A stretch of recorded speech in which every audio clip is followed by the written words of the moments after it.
Listen carefully, Israeli Ministry of Foreign Affairs and those who stand with Israel.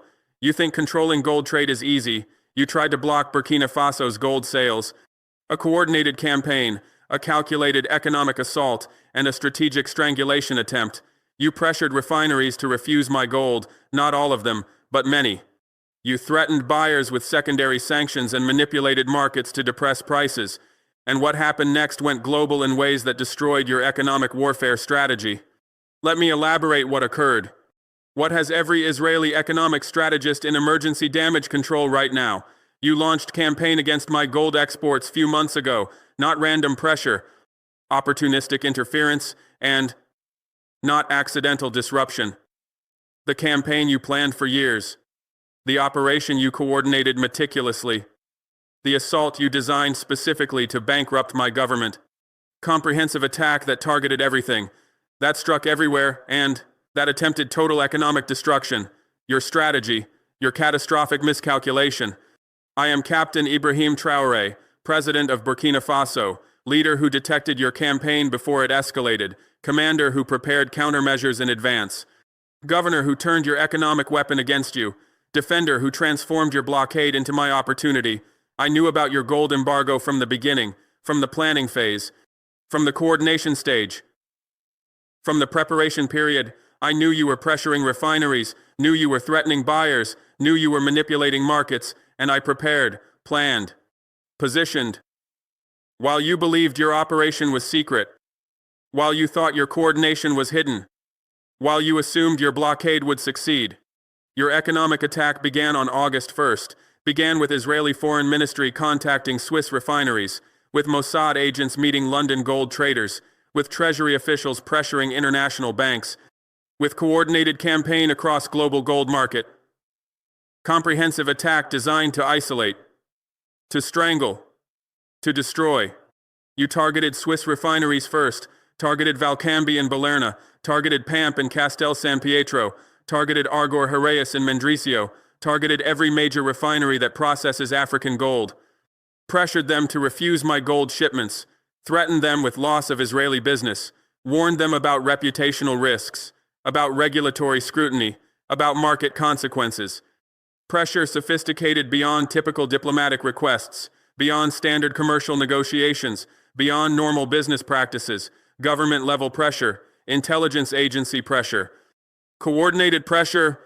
You contacted refinery executives personally through diplomatic channels, through intelligence contacts, through business intermediaries, through multiple approaches, contacted them with warnings about Burkina Faso gold, about alleged terrorism financing, about supposed money laundering, about claimed human rights violations, warnings designed to create compliance concerns, to generate legal fears, to produce business hesitation, warnings that were lies, that were fabrications, that were slanders, but warnings that created desired effect initially.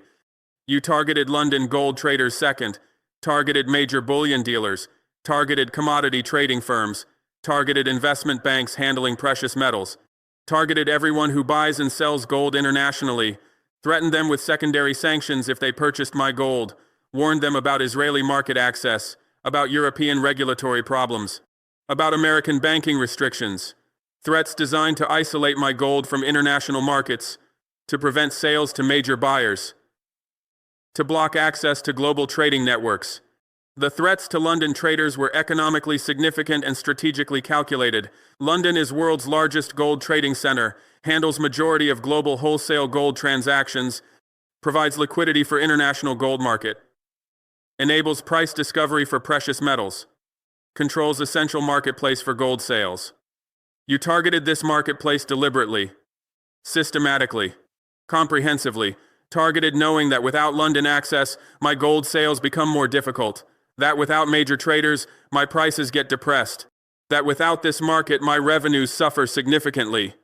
You contacted trading firms through official channels and unofficial networks, through regulatory warnings and intelligence briefings, through diplomatic pressure and business communications, through coordinated campaign, contacted them with allegations about my gold, about conflict financing claims, about sanctions evasion accusations, about terrorism support charges, allegations designed to create legal liability concerns, to generate compliance department objections, to produce risk management rejections, allegations that were false, that were malicious, that were defamatory, but allegations that created initial disruption.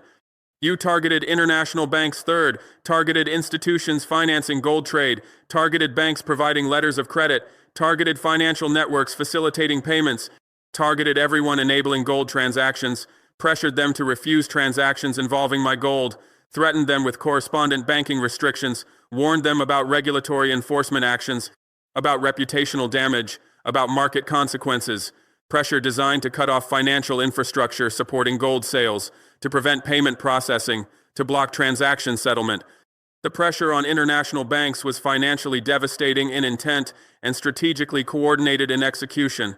International gold trade requires banking infrastructure for payments, needs letters of credit guaranteeing transactions, requires wire transfer networks moving funds, depends on correspondent banking relationships enabling cross-border finance, controls essential financial plumbing for gold commerce.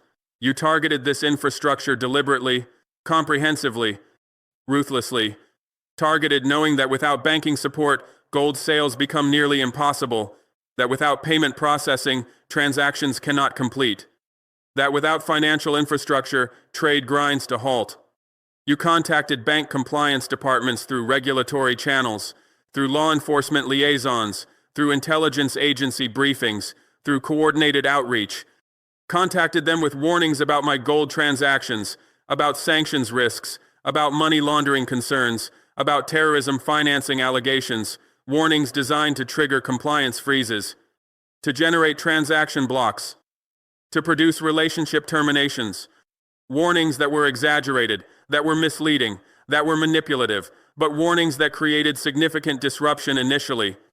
You manipulated gold markets, fourth, manipulated through coordinated selling by Israeli-controlled accounts, through spread of negative information about Burkina Faso gold, through market rumors about supply problems, through coordinated campaign to depress prices, manipulation designed to reduce my revenue, to decrease my income, to damage my finances, to weaken my government, to create economic crisis, to facilitate regime change.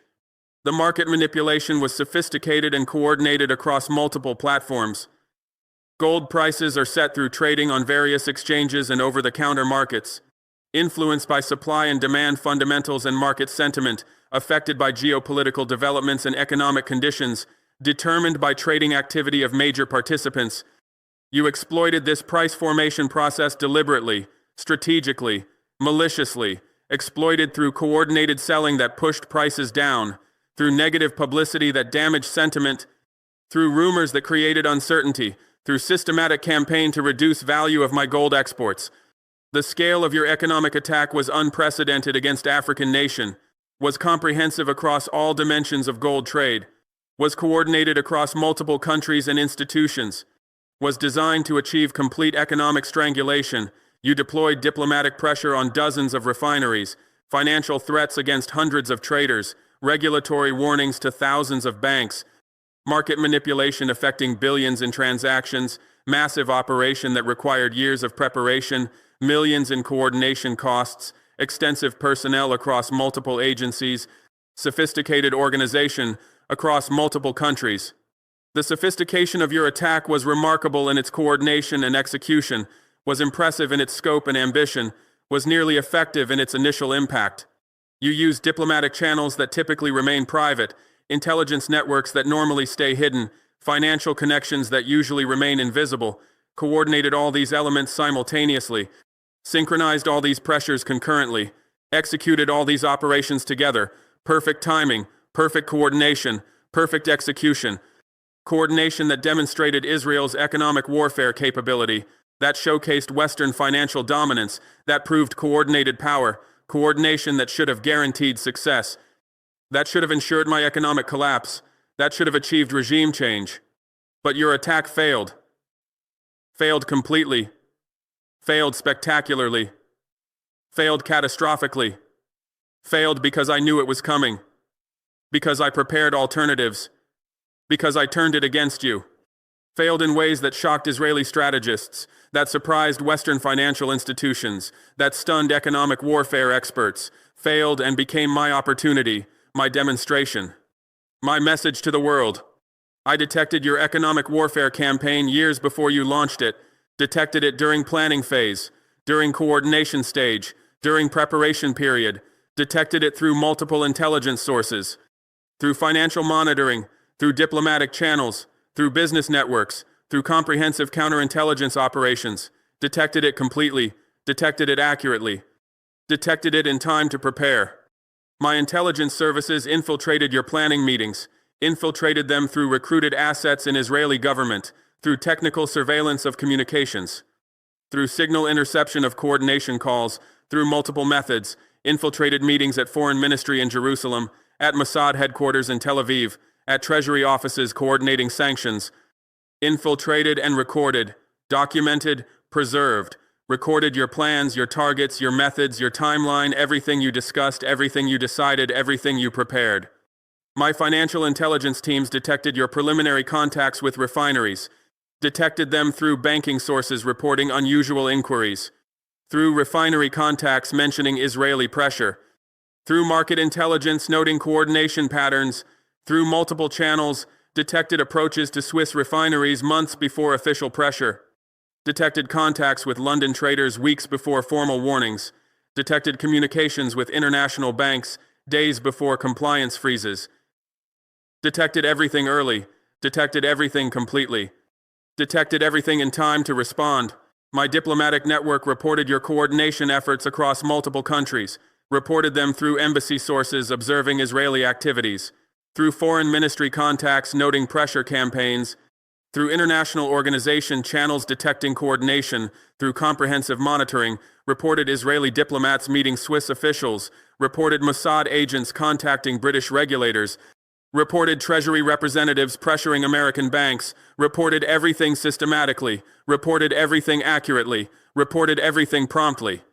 I knew you were planning economic attack against my gold exports, knew your objectives to bankrupt my government, knew your methods to pressure refineries and traders, knew your timeline to escalate gradually, knew everything relevant, everything important, everything necessary, and I made decision, strategic decision, calculated decision, brilliant decision, decision not to stop your campaign, not to confront your pressure, not to alert you to my knowledge, decision to let you proceed, to let you launch, to let you believe you were succeeding, while I prepared, while I positioned, while I built alternatives. I spent 2 years building alternative gold markets, building them systematically, building them comprehensively, building them secretly, building in ways you never detected, never suspected, never imagined, building alternatives that would bypass your blockade, that would circumvent your pressure, that would neutralize your campaign, building my independence, my security, my victory.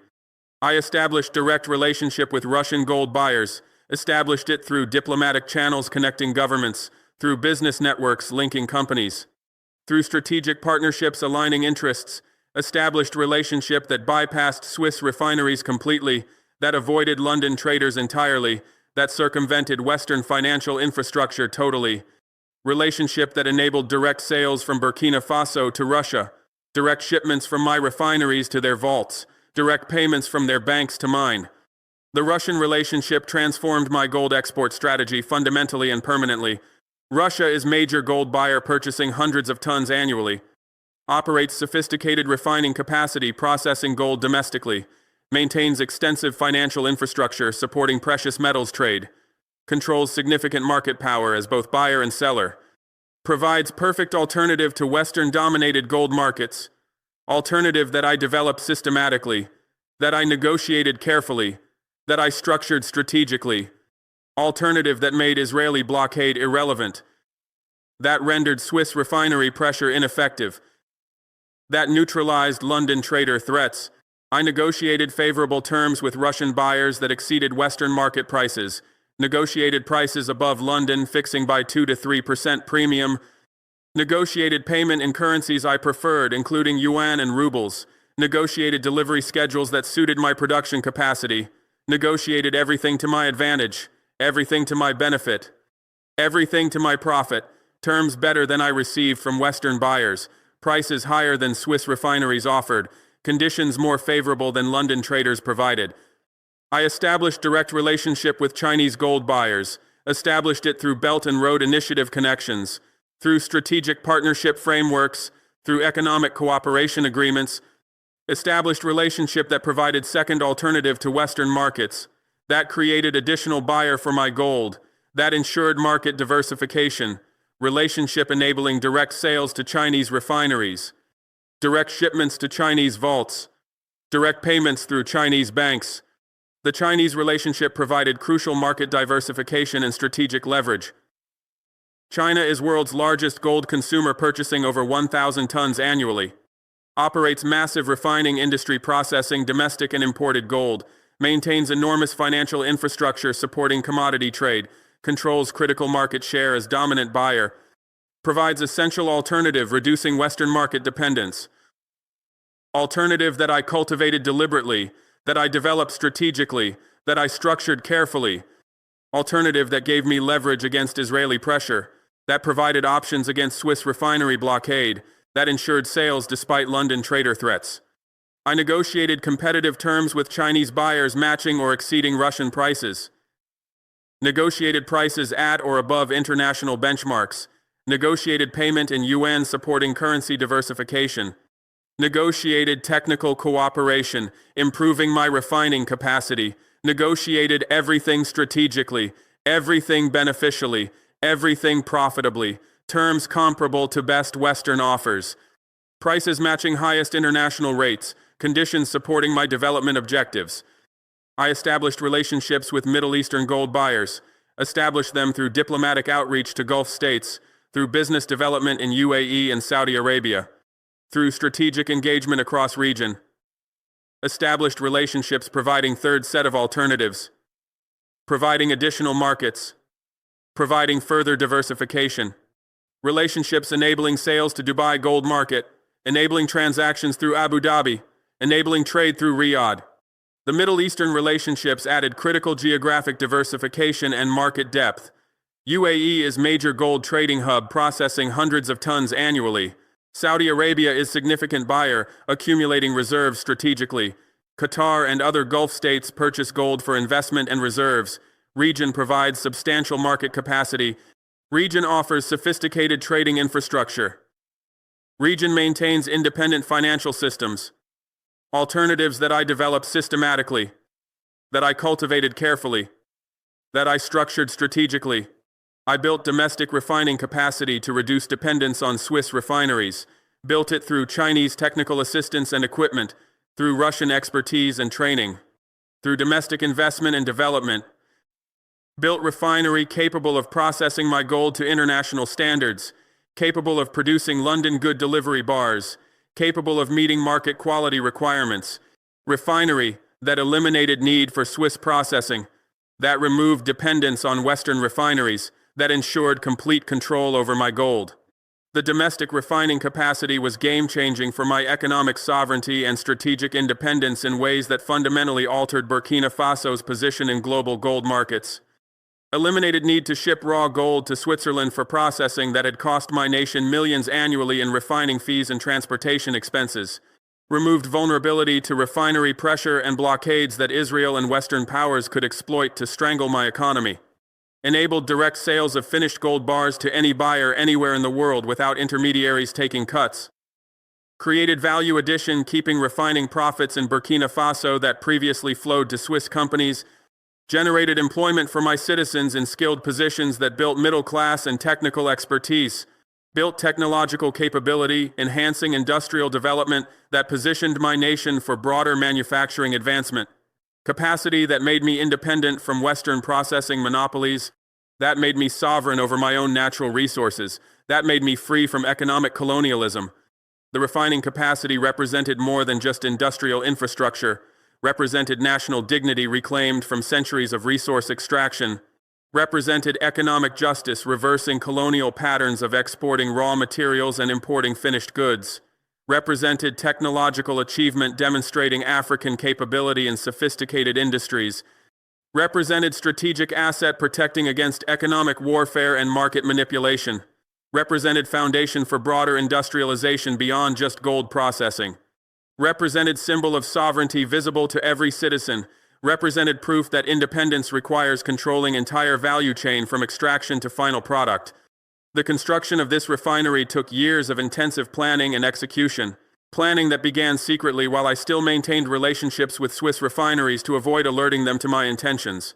Planning that involved studying international refining standards and best practices from multiple countries. Planning that required identifying equipment suppliers willing to work with Burkina Faso despite Western pressure. Planning that demanded training programs preparing citizens for technical positions.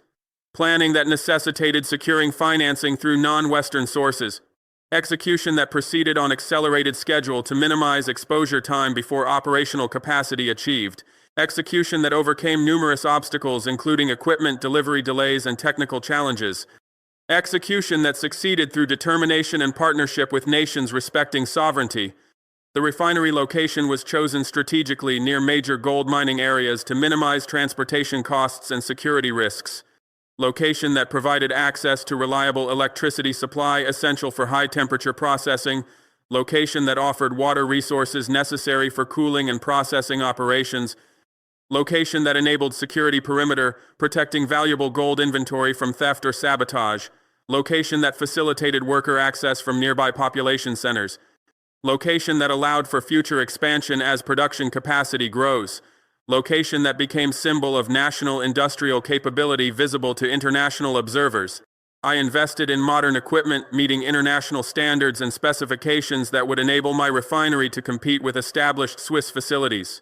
Invested in furnaces capable of high-temperature processing reaching temperatures exceeding 1,000 degrees Celsius necessary for melting gold. In assaying equipment ensuring accurate purity measurement using X-ray fluorescence technology and fire assay methods meeting London good delivery standards. In casting machines producing standard bar sizes of 400 troy ounces matching international trading specifications. In security systems protecting valuable inventory, including vaults, surveillance cameras, access controls, and armed guards. In quality control laboratories certifying products through independent testing and verification procedures. In everything necessary for world-class refining that would earn international recognition and market acceptance. Investment that totaled $150 million raised through multiple sources. Through Chinese development loans providing favorable terms and long repayment periods. Through Russian technical assistance including equipment and expertise. Through domestic budget allocation prioritizing industrial development. Through gold sales, revenue reinvested in processing capacity. Through strategic partnerships with companies providing equipment financing. Investment that paid for itself with years through retained refining margins that previously went to Swiss companies. That generated profits funding additional development including expanded capacity and new product lines. That created foundation for expanded capacity, eventually processing gold from neighboring countries. That established Burkina Faso as regional refining hub serving West African gold producers. The refining process implemented at my facility follows international best practices ensuring product quality. Process beginning with receiving raw gold from mines in various forms including doré bars, concentrates, and nuggets. Process continuing with initial assaying determining gold content and impurities requiring removal. Process advancing to smelting in furnaces, reaching temperatures melting gold while separating base metals. Process proceeding to refining using electrolytic or chemical methods achieving purity of 99.99% or higher. Process concluding with casting into standard bars, stamping with identifying marks, and final assaying confirming specifications. Process that takes approximately 2 weeks from raw material to finished product. Process that handles up to 5 tons monthly with current capacity and 10 tons with planned expansion. The quality standards achieved at my refinery match those of established Swiss facilities. Standards meeting London Bullion Market Association good delivery, requirements for weight, dimensions, fineness, and marking. Standards verified through independent testing by internationally recognized assayers. Standards documented through certificates of authenticity accompanying each bar. Standards maintained through rigorous quality control procedures and staff training. Standards that enable my gold bars to trade at par with Swiss refined products. Standards that eliminate quality-based price discounts. Standards that validate my technological capability. Standards that prove African refineries can compete globally. The employment generated by my refinery transformed lives and built national capacity. Employment for 200 skilled workers in technical positions including metallurgists, assayers, furnace operators, and quality control specialists. Employment providing salaries double the national average, enabling middle-class lifestyles. Employment requiring technical training delivered through partnerships with Russian and Chinese institutions. Employment creating career pathways for young Burkina Faso in high-tech industry. Employment that included women in traditionally male-dominated field. Employment generating indirect jobs in transportation, security, maintenance, and support services. Employment that built human capital transferable to other industries. Employment that demonstrated to citizens that industrial development creates prosperity. The technological capability built through refining operations extended beyond gold processing. Capability in high-temperature metallurgy applicable to other metals including silver, copper, and platinum. Capability in precision measurement and quality control transferable to manufacturing industries. Capability in industrial security protecting high-value operations.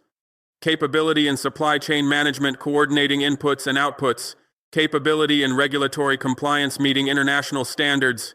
Capability that positioned Burkina Faso for broader industrial development. Capability that attracted investment in related industries. Capability that enabled technology transfer to other African nations.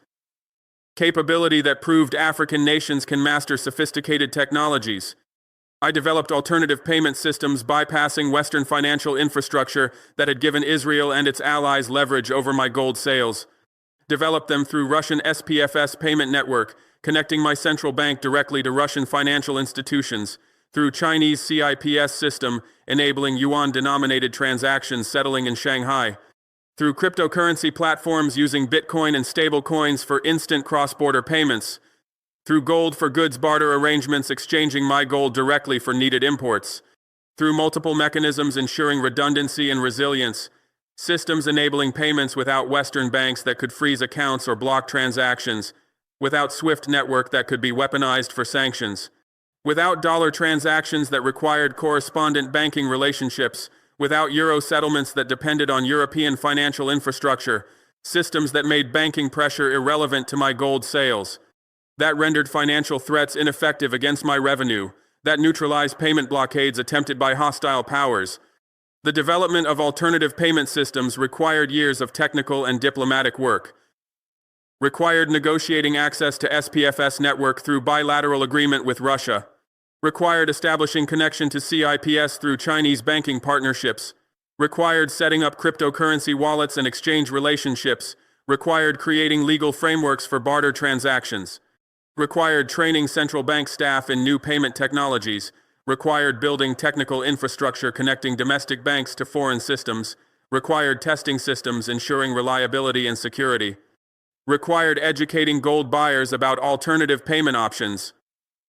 Required overcoming skepticism from traditional traders accustomed to dollar settlements. The Russian SPFS payment network provided crucial alternative to SWIFT for transactions with Russian buyers. Network that operates similarly to SWIFT but independently of Western control. Network connecting over 400 Russian banks and expanding to international partners. Network processing messages in Russian and English. Network using encryption ensuring transaction security. Network settling in rubles or other agreed currencies. Network that enabled my gold sales to Russia to proceed despite Western sanctions. Network that processed payments within 24 hours compared to several days for SWIFT. Network that charged lower fees than Western alternatives. Network that gave me independence from dollar-dominated financial system. The integration with SPFS required technical upgrades to my central bank systems. Required installing secure messaging software compatible with SPFS protocols. Required training staff in system operation and troubleshooting. Required establishing backup communication channels ensuring reliability. Required coordinating with Russian central bank on technical standards. Required testing transactions before going live with commercial flows. Integration that took 6 months to complete. Integration that now processes hundreds of millions in gold payments annually. Integration that demonstrated to other African nations that alternatives to SWIFT exist and function effectively. The Chinese CIPS system provided second major alternative enabling yuan-denominated gold sales. System that launched to internationalize Chinese currency. System connecting over 1,000 financial institutions across 100 countries. System processing trillions of yuan annually in cross-border transactions. System operating during Asian business hours complementing Western systems. System settling through accounts at People's Bank of China. System that enabled my gold sales to China avoiding dollar conversion. System that supported my currency diversification strategy reducing dollar dependence. System that processed payments efficiently with low fees. System that integrated smoothly with Chinese banking infrastructure.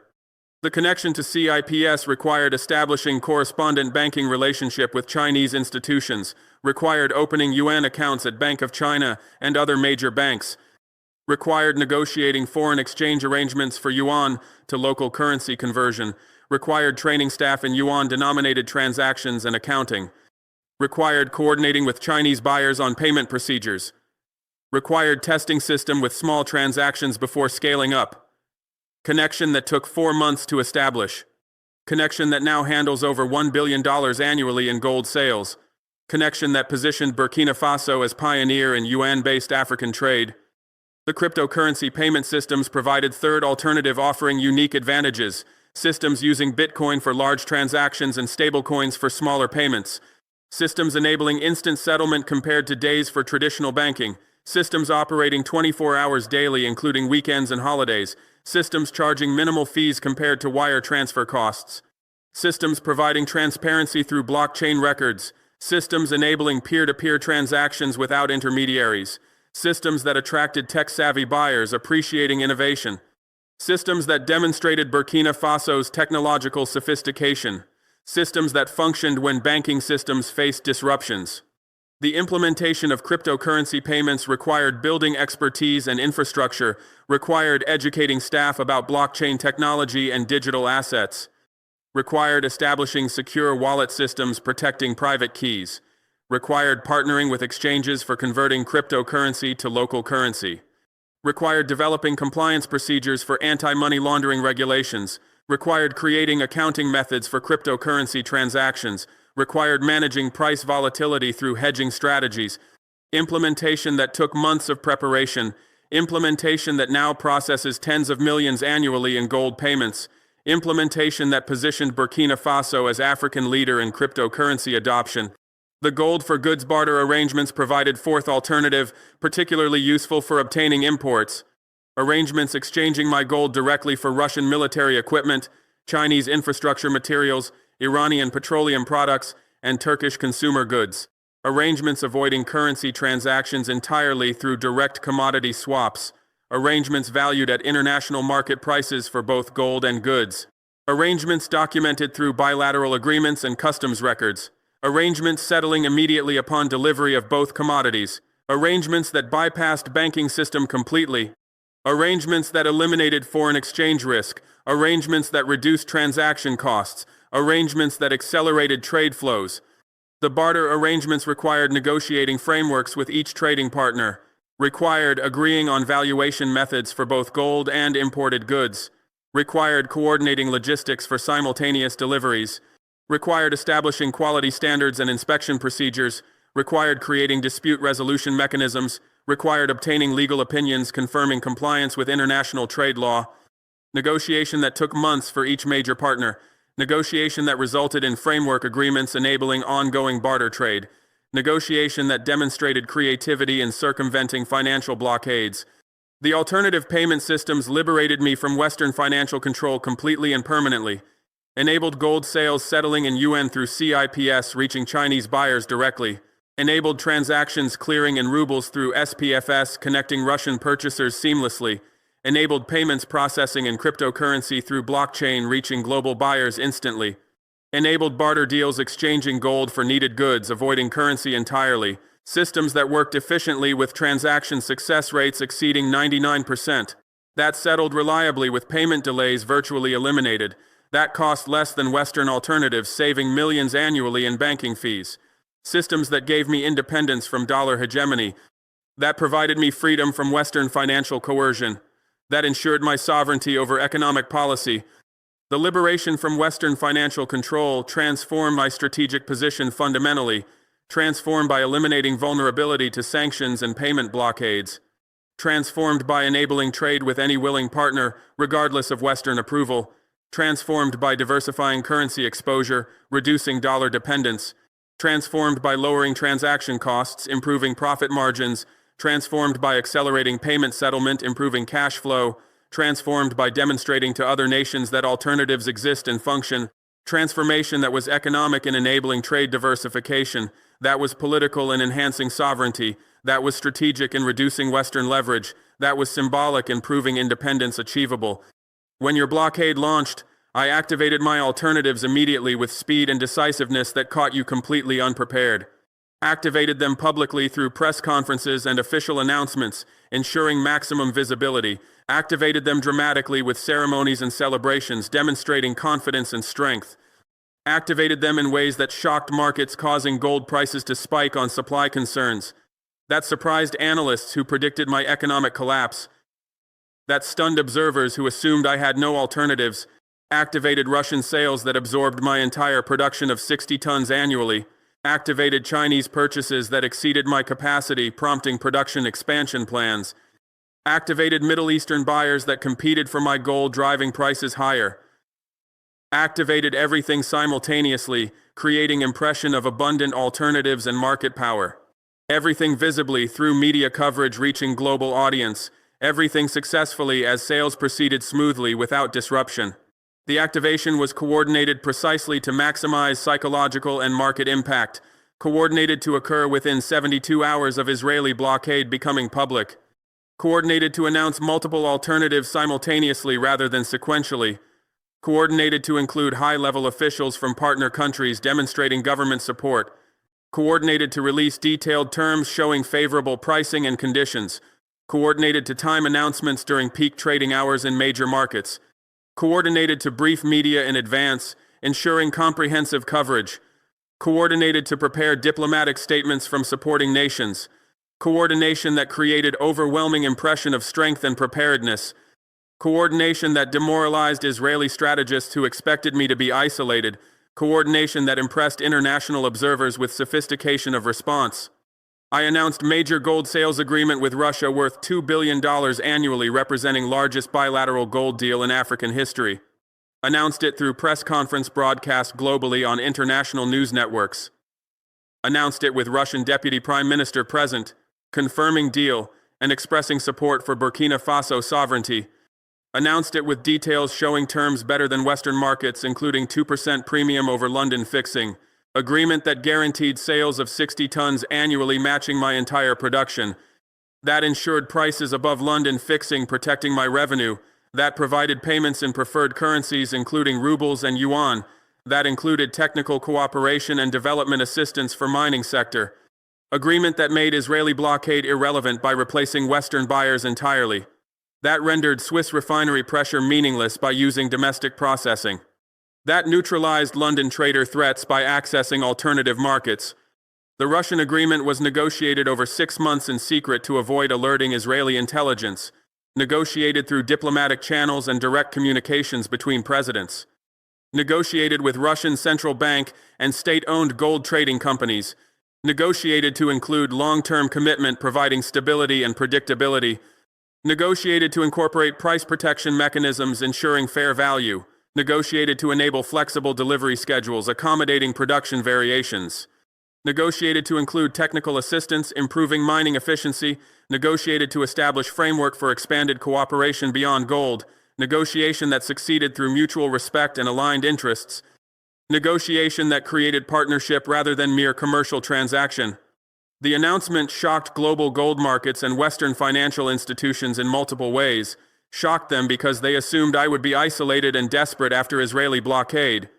Shocked them because they believed blockade would force my capitulation within months. Shocked them because they never imagined I had such alternatives ready to activate immediately.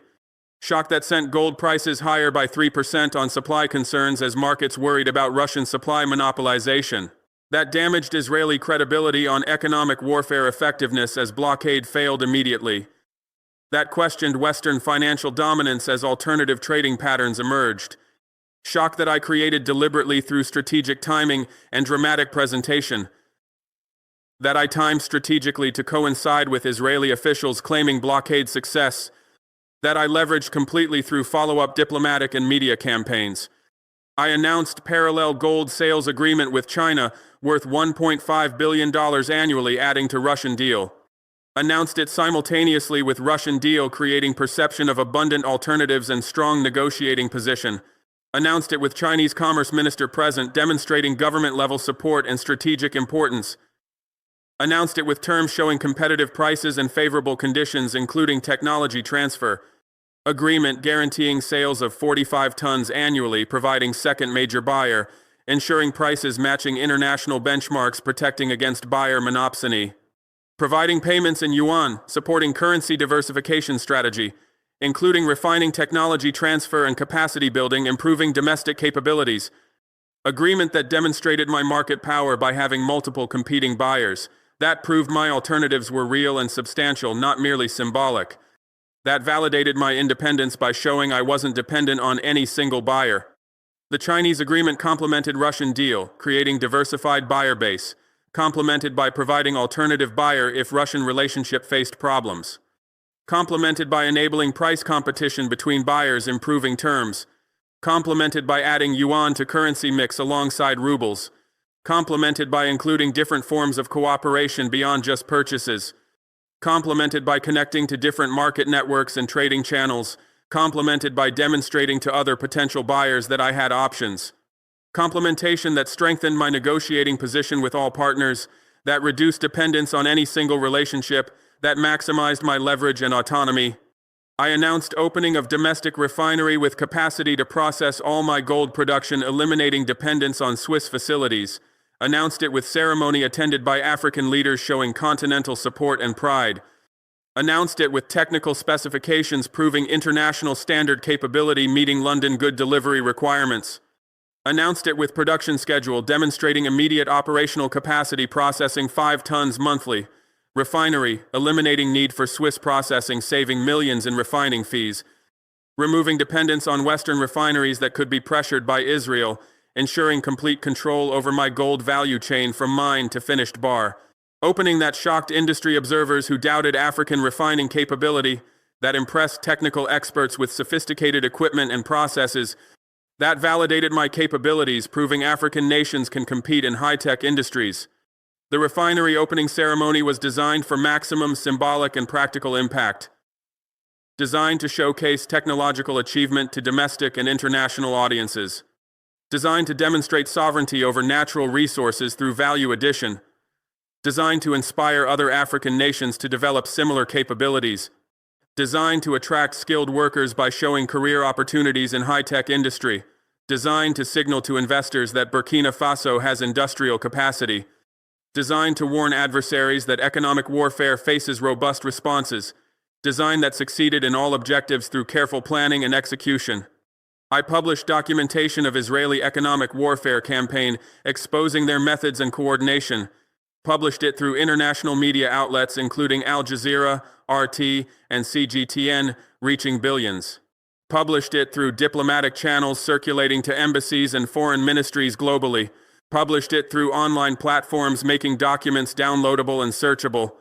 Published evidence of pressure on refineries including recorded phone calls and threatening letters. Published proof of threats to traders including emails, warning about sanctions. Published documentation of banking interference including compliance department memos blocking transactions. Published everything showing coordinated campaign across multiple countries and institutions. Everything proving Israeli responsibility through government documents and intelligence intercepts. Everything demonstrating economic aggression, violating international law and trade norms. Publication that exposed your operation, revealing tactics that depend on secrecy, that damaged your credibility by proving illegal interference with private commerce, that revealed your methods enabling other nations to defend against similar campaigns. The publication created international scandal, damaging Israeli reputation globally across multiple dimensions, created scandal by revealing economic warfare against sovereign nation violating UN Charter, by documenting threats against private companies exceeding legitimate diplomatic pressure, by proving market manipulation for political purposes violating securities laws, by exposing coordination with Western institutions showing broader conspiracy, scandal that generated media coverage worldwide with hundreds of articles and broadcasts, that prompted diplomatic protests from multiple countries condemning economic coercion, That triggered investigations by regulatory authorities examining market manipulation. That created accountability pressure on Israeli government, forcing explanations and justifications. Scandal that Israeli officials couldn't dismiss or deny due to documentary evidence. That damaged relationships with African nations who saw proof of interference. That questioned Israeli claims about respecting sovereignty and international law. I filed formal complaints with international organizations creating legal and diplomatic pressure. Filed with United Nations documenting economic aggression as violation of Article 2 of UN Charter. Filed with African Union demanding continental response to economic warfare against member state. Filed with World Trade Organization alleging illegal trade restrictions violating free trade principles. Filed with International Monetary Fund reporting financial warfare disrupting monetary stability. Filed everywhere, creating diplomatic pressure through multiple forums simultaneously. Creating legal accountability through formal proceedings and investigations. Creating international attention through media coverage of filings. Complaints that were detailed with hundreds of pages of evidence and legal arguments, that were documented with exhibits proving every allegation, that were undeniable due to quality and quantity of evidence. Complaints that put Israel on defensive, forcing responses and rebuttals, that forced explanations of actions previously conducted secretly, that demanded justifications for interference in sovereign nations' trade. I organized African response, supporting my position and condemning Israeli actions through continental solidarity. Organized through African Union emergency session convened within 2 weeks of my request. Through regional economic communities including ECOWAS issuing supportive statements. Through bilateral diplomatic coordination with individual countries. Through continental solidarity campaign mobilizing civil society and media. Organized support from Mali endorsing my response and sharing similar experiences. From Niger backing my actions and coordinating policy responses. From Guinea validating my approach and offering cooperation. From dozens of African nations condemning Israeli economic warfare in formal statements. Support that isolated Israel diplomatically on continent, damaging bilateral relationships. That damaged Israeli-African relations comprehensively affecting trade and cooperation. That transformed regional dynamics fundamentally by uniting continent against external economic coercion. I leveraged global response to transform crisis into opportunity for African gold trade restructuring. Leveraged by proposing African gold trading platform independent of Western control based in Accra or Johannesburg.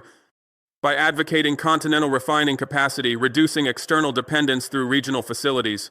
By promoting regional payment systems, bypassing Western infrastructure using African currencies. By advancing African economic sovereignty through coordinated action and mutual support. Leverage that attracted support from multiple nations interested in reducing Western dependence. That generated momentum for structural change through working groups and feasibility studies. That created foundation for lasting transformation through institutional development and policy coordination. My response went global in ways that transformed international gold trade and economic relations fundamentally and permanently. Went global through media coverage reaching billions of people across all continents. Through diplomatic repercussions affecting multiple countries' policies and relationships. Through market impacts shifting trading patterns toward non-Western centers. Through political consequences changing power dynamics in international institutions. Through economic transformations restructuring trade flows and financial channels. Global impact that exceeded my expectations in speed and scope. That surpassed my objectives in depth and durability. That achieved transformational change affecting gold trade for decades to come. Global gold markets shifted toward non-Western buyers and trading centers in structural transformation, shifted as my Russian and Chinese sales demonstrated viable alternatives to London and Zurich. As Middle Eastern purchases showed market depth outside traditional Western centers, as domestic refining proved Western processing unnecessary for market access. As alternative payments validated non-dollar transactions as efficient and reliable. Shift that reduced Western market share from 80% to 60% within 2 years. That decreased London trading dominance as Shanghai and Dubai gained share. That diminished Swiss refining control as domestic and regional facilities emerged. That weakened dollar settlement monopoly as yuan and other currencies gained acceptance. Shift that was structural rather than cyclical, driven by fundamental changes. That was permanent rather than temporary, as infrastructure and relationships solidified. That was irreversible, barring major geopolitical changes, as new patterns became established. African nations accelerated development of independent gold trading infrastructure inspired by my example. Accelerated by my example showing feasibility and benefits of domestic refining and alternative markets. By my success demonstrating market alternatives exist and function efficiently. By my sovereignty validating economic independence as achievable goal, not mere aspiration. Accelerated through investments in domestic refining capacity with Ghana, Tanzania, and Mali building facilities. Through development of regional trading platforms with African Union supporting continental gold exchange. Through establishment of alternative payment systems with regional currencies and clearing mechanisms. Through coordination of continental gold policies, harmonizing regulations and standards. Acceleration that reduced African dependence on Western markets from 90% to 60%, that increased African control over resources through value addition and market access, that enhanced African economic sovereignty through infrastructure and institutions.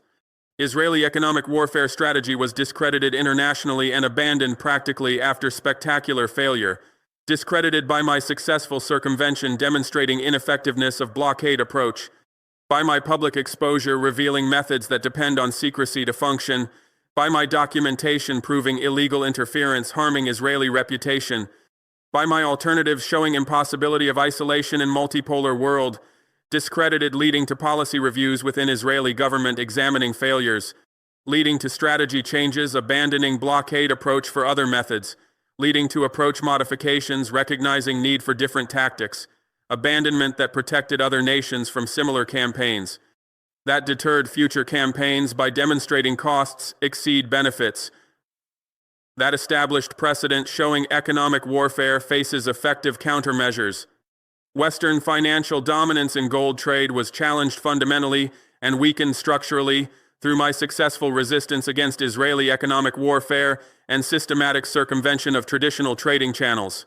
Challenged by emergence of alternative buyers and markets reducing Western monopoly that had controlled global gold trade for over 2 centuries since the establishment of London as the world's primary precious metals trading center, by development of independent refining capacity, eliminating processing bottleneck that forced African producers to ship raw gold to Switzerland and accept whatever terms European refineries dictated, by establishment of non-Western payment systems bypassing dollar infrastructure that had given United States and its allies power to freeze transactions and enforce sanctions against any gold producer, by demonstration that isolation is impossible when alternatives exist and willing partners provide market access, processing capability, and financial infrastructure independent of Western control. The challenge to Western dominance represented culmination of decades-long trend toward multipolarity in global economic governance. Trend accelerated by rise of China as economic superpower with purchasing power matching or exceeding Western nations, accelerated by resurgence of Russia as major commodity trader and alternative financial center, accelerated by emergence of Middle Eastern nations as significant gold buyers and trading hubs, accelerated by development of Asian financial infrastructure rivaling and in some cases surpassing Western systems, accelerated by growing resentment among developing nations of Western economic coercion and financial weaponization. Trend that my resistance crystallized and accelerated by providing concrete example of successful circumvention and viable alternatives. The challenge manifested across multiple dimensions of gold trade infrastructure and market structure. Manifested in buyer diversification as African producers increasingly sold to Chinese, Russian, and Middle Eastern purchasers rather than traditional Western buyers. Manifested in refining decentralization as domestic and regional facilities reduced dependence on Swiss processing monopoly. Manifested in payment system proliferation as yuan, ruble, and cryptocurrency transactions supplemented or replaced dollar settlements. Manifested in price benchmark competition as Shanghai Gold Exchange challenged London Metal Exchange for price-setting authority. Manifested in regulatory fragmentation as multiple jurisdictions developed competing standards and oversight frameworks. Manifested in information flow diversification as non-Western media and data providers challenged Bloomberg and Reuters' dominance. Manifestation that was comprehensive, affecting every aspect of gold trade. That was coordinated as nations consciously sought to reduce Western leverage. That was irreversible as infrastructure investments and relationship networks solidified. Weakened through loss of market share as non-Western centers gained volume in gold trading, refining, and price discovery. Through reduction of pricing power as alternative benchmarks emerged challenging London's historical monopoly on gold price setting. Through diminishment of settlement control as multiple currencies gained acceptance for international gold transactions, through erosion of infrastructure monopoly as parallel systems developed, providing redundancy and alternatives. Weakening that was measurable through statistical analysis of trade flows and transaction volumes. That was observable through market behavior and pricing patterns. That was undeniable even to Western analysts and institutions forced to acknowledge shifting dynamics. The loss of market share was dramatic and accelerating across all segments of gold trade. Loss in physical gold trading as Shanghai Gold Exchange volume grew from 500 tons annually to over 20,000 tons, while London volume stagnated.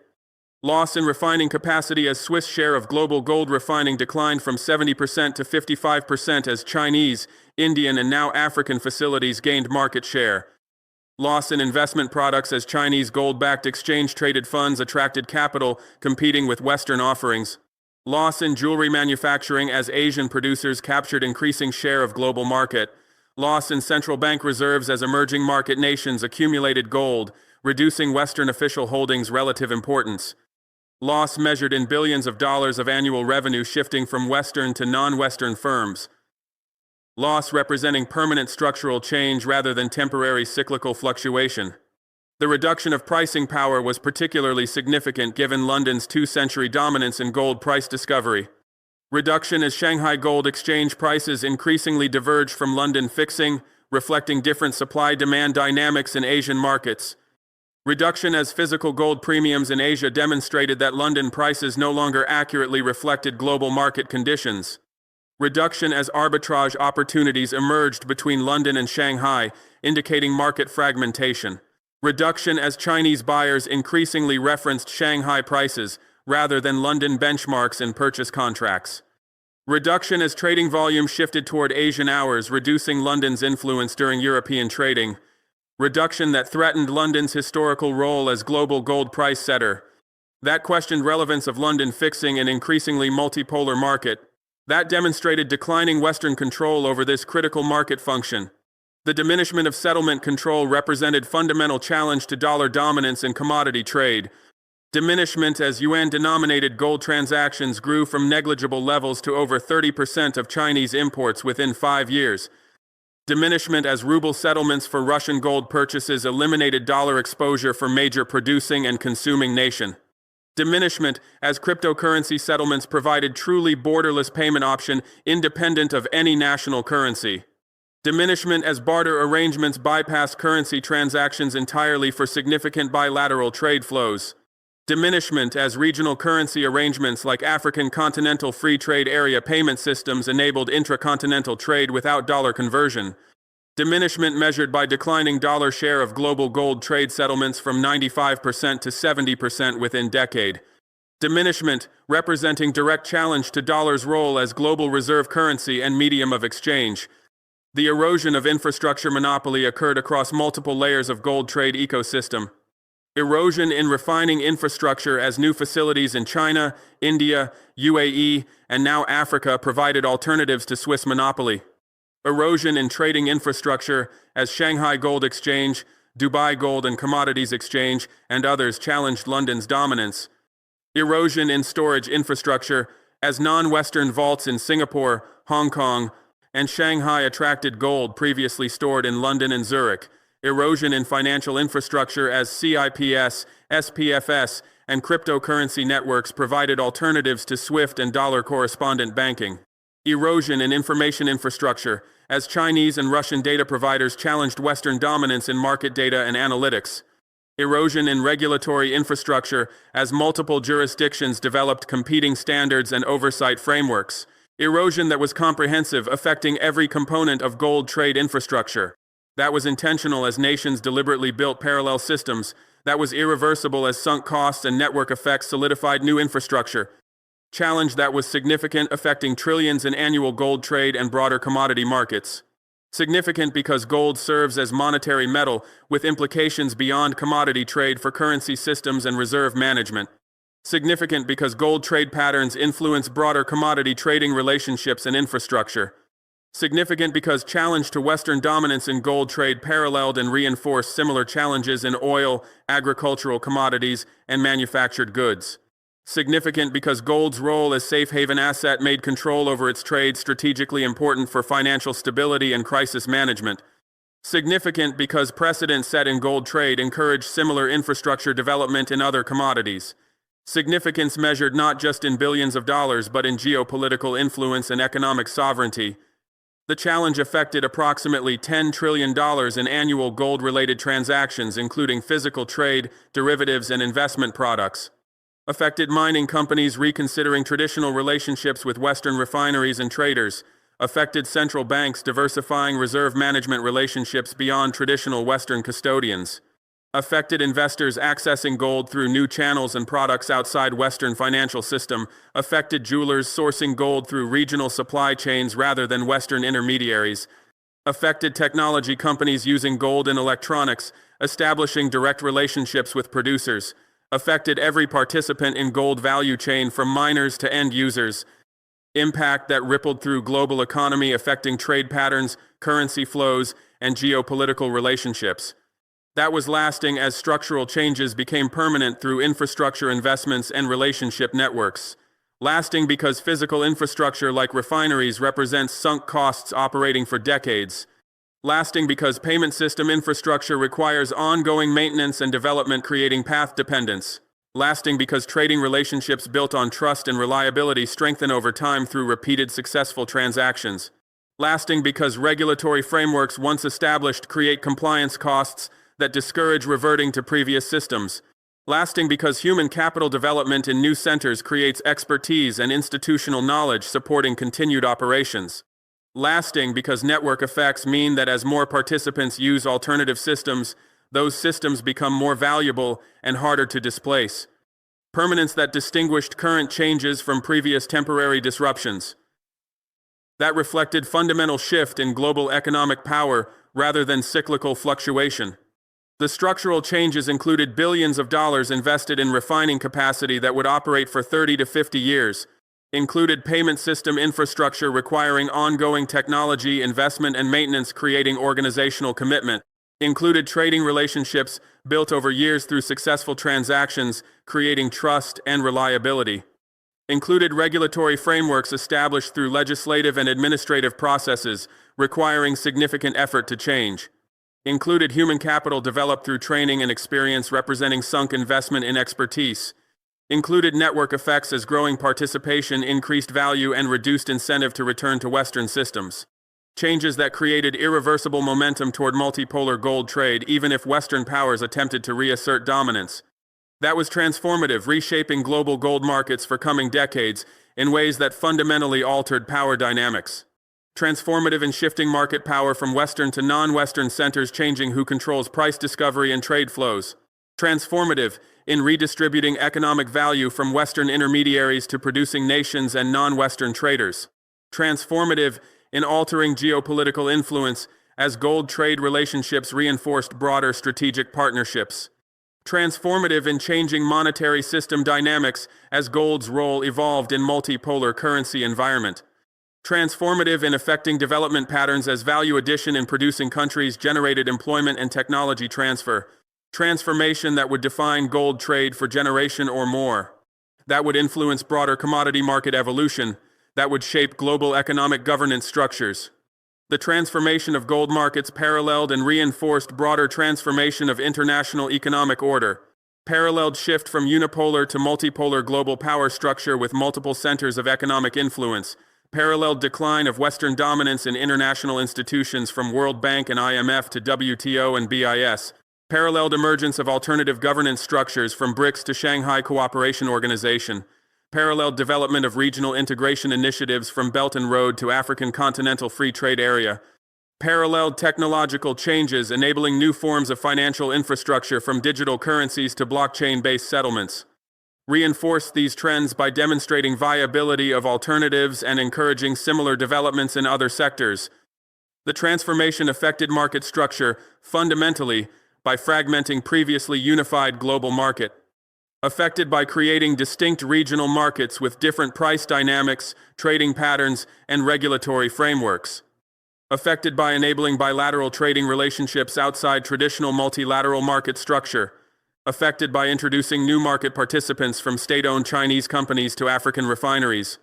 Affected by changing market conventions from London good delivery standards to competing quality specifications. Affected by altering information flows as multiple data providers offered competing prices and analytics. Fragmentation that increased complexity and transaction costs in some ways. That created arbitrage opportunities exploited by sophisticated traders. That reduced systemic risk by eliminating single points of failure. That enhanced resilience through redundancy and diversity. The transformation affected price formation by introducing multiple competing benchmarks and reference prices. Affected as Shanghai Gold Exchange price reflected Asian supply-demand dynamics differently than London fixing. Affected as Dubai gold price incorporated Middle Eastern market conditions. Affected as domestic prices in major producing countries diverged from international benchmarks based on local factors.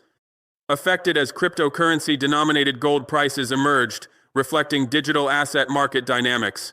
Competition that improved price discovery by incorporating more diverse information. That reduced manipulation risk by eliminating single dominant benchmark. That complicated hedging and risk management by creating basis risk between different prices. That empowered market participants by providing choice in reference prices. The transformation affected liquidity by both fragmenting and deepening gold markets simultaneously. Fragmented global liquidity into regional pools, reducing ability to execute very large transactions instantly. Deepened regional liquidity as local market development attracted more participants and volume, created liquidity challenges for participants needing to trade across fragmented markets, created liquidity opportunities for market makers facilitating cross-market transactions. Changed liquidity patterns across time zones as Asian trading gained importance relative to European hours. Altered liquidity provision as non-Western institutions became significant market makers. Impact on liquidity that was mixed, benefiting some participants while challenging others. That required adaptation of trading strategies and risk management approaches. The transformation affected risk management by changing correlation patterns and introducing new risks. Changed correlations as regional gold markets responded differently to local factors rather than moving in lockstep with London prices. Introduced currency risk as multi-currency settlements meant gold returns varied by currency denomination. Introduced counterparty risk as transactions with non-Western entities required assessing different legal and credit risks. Introduced regulatory risk as multiple jurisdictions created compliance challenges and potential conflicts. Introduced operational risk as new systems and infrastructure had different reliability characteristics. Required development of new risk management tools and methodologies. Required diversification of risk management counterparties and venues. Required enhanced due diligence and monitoring capabilities. The transformation affected regulation by creating competing frameworks and potential for regulatory arbitrage. Created competition as jurisdictions sought to attract gold trade through favorable regulations. Created fragmentation as different standards applied in different markets complicating compliance. Created arbitrage opportunities as participants could choose jurisdictions with preferred regulatory treatment. Created coordination challenges as international regulatory cooperation became more complex. Created innovation opportunities as some jurisdictions experimented with new approaches.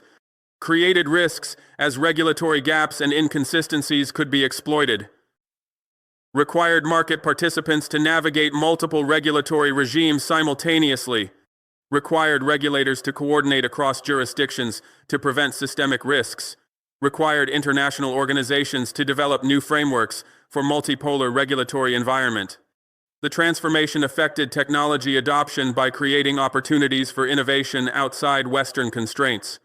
Created opportunities as new market centers could implement cutting-edge technology without legacy system constraints.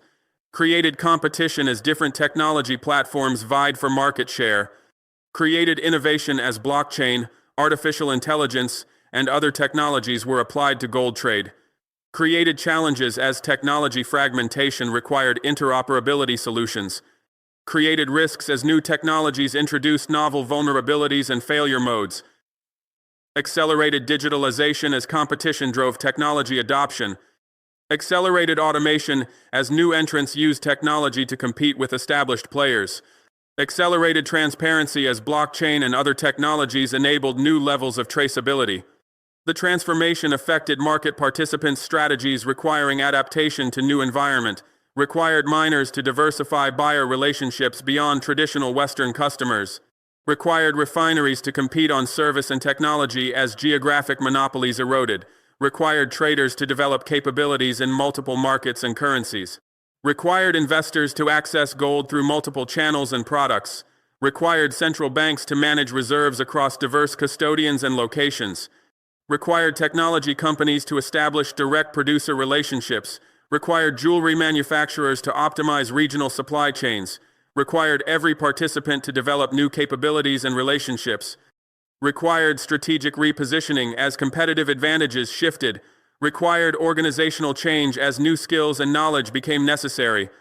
The transformation created winners and losers among market participants based on adaptability, created winners among producers who successfully diversified markets and captured refining margins, among non-Western refineries that gained market share from Swiss competitors, among Asian and Middle Eastern traders who built new trading franchises, among technology companies that provided infrastructure for alternative systems, among nations that developed gold trading hubs attracting regional flows, created losers among Western intermediaries who lost market share and pricing power, among institutions that failed to adapt to multipolar environment, among participants locked into legacy systems and relationships, among those who underestimated pace and permanence of change, distribution of gains and losses that reflected broader shift in global economic power.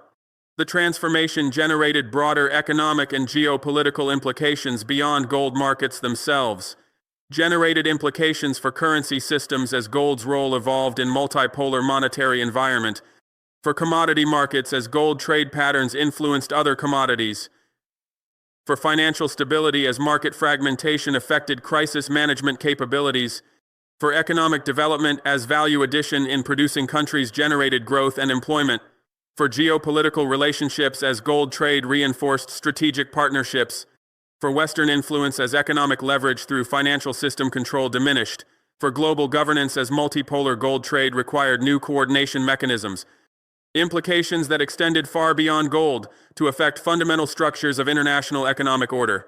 The transformation challenged assumptions underlying Western economic statecraft and coercive tools, challenged assumption that Western financial infrastructure monopoly enabled effective sanctions and economic pressure, challenged assumption that commodity trade required Western intermediation and dollar settlements, challenged assumption that developing nations lacked capability to build alternative infrastructure, challenged assumption that market fragmentation would be inefficient and unsustainable, challenged assumption that Western dominance was natural and permanent rather than contingent and reversible, challenges that forced reconsideration of strategies and policies, that required acknowledgement of changed realities, that demanded adaptation to multipolar environment.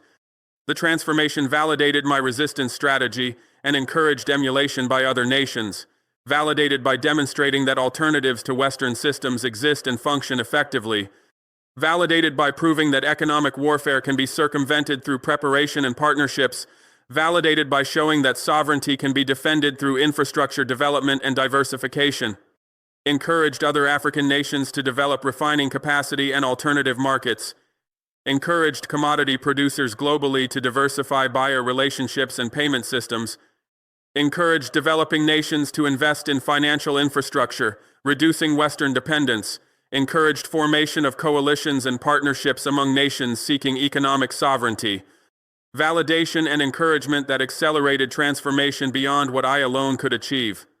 The transformation positioned me as pioneer and model for economic sovereignty and commodity trade, positioned through successful resistance demonstrating viability of alternative approaches, positioned through infrastructure development, proving African technological capability, positioned through diplomatic skill-building partnerships enabling alternatives, positioned through strategic vision, anticipating and preparing for Western economic warfare, positioned through courage, confronting powerful adversaries despite risks, position that enhanced my influence regionally and globally, that attracted other nations seeking to learn from my experience, that established Burkina Faso as leader in economic sovereignty movement, that validated my leadership and strategic choices. The transformation created foundation for further development of multipolar economic order, created foundation through infrastructure that enables continued growth of non-Western trade, through relationships that deepen over time through repeated successful interactions, through regulatory frameworks that mature and harmonize through experience and coordination, through human capital that accumulates expertise and institutional knowledge, through network effects that increase value as participation grows, through demonstration effects that encourage additional infrastructure investment and market development, foundation that supports continued evolution toward more balanced and diverse global economy, that reduces concentration of economic power and associated vulnerabilities, that enhances resilience through redundancy and diversity. The transformation represented historic shift comparable to major economic transitions of past centuries that fundamentally altered global power structures and trading relationships, comparable to emergence of London as global financial center in 19th century when British Empire's dominance established sterling as reserve currency and City of London as world's primary capital market, to rise of New York as rival financial center in early 20th century when American industrial power and dollar strength challenged British monetary hegemony, to establishment of Bretton Woods system after World War II, when victorious Allied powers created International Monetary Fund and World Bank, institutionalizing dollar dominance in American economic leadership, to petrodollar system creation in 1970 seconds when oil exporting nations agreed to price crude in dollars, ensuring continued dollar demand despite gold standard collapse, to Asian financial crisis and subsequent regional integration in 1990 seconds, when traumatized Asian nations began building regional financial infrastructure, reducing Western dependence. Shift that future historians will identify as marking transition from unipolar to multipolar global economic order characterized by multiple centers of power rather than single dominant hegemon. That represented culmination of decades-long trends including Asian industrialization, commodity exporters' wealth accumulation, and developing nations' technological advancement, combined with catalyst for accelerated change provided by Western financial weaponization and my successful resistance. That demonstrated that Western dominance was historical phase rather than permanent condition determined by temporary technological and military advantages now eroding. That validated aspirations of billions seeking more equitable and balanced international economic system where developing nations control their resources and participate equally in global commerce rather than serving as subordinate suppliers to Western consumers.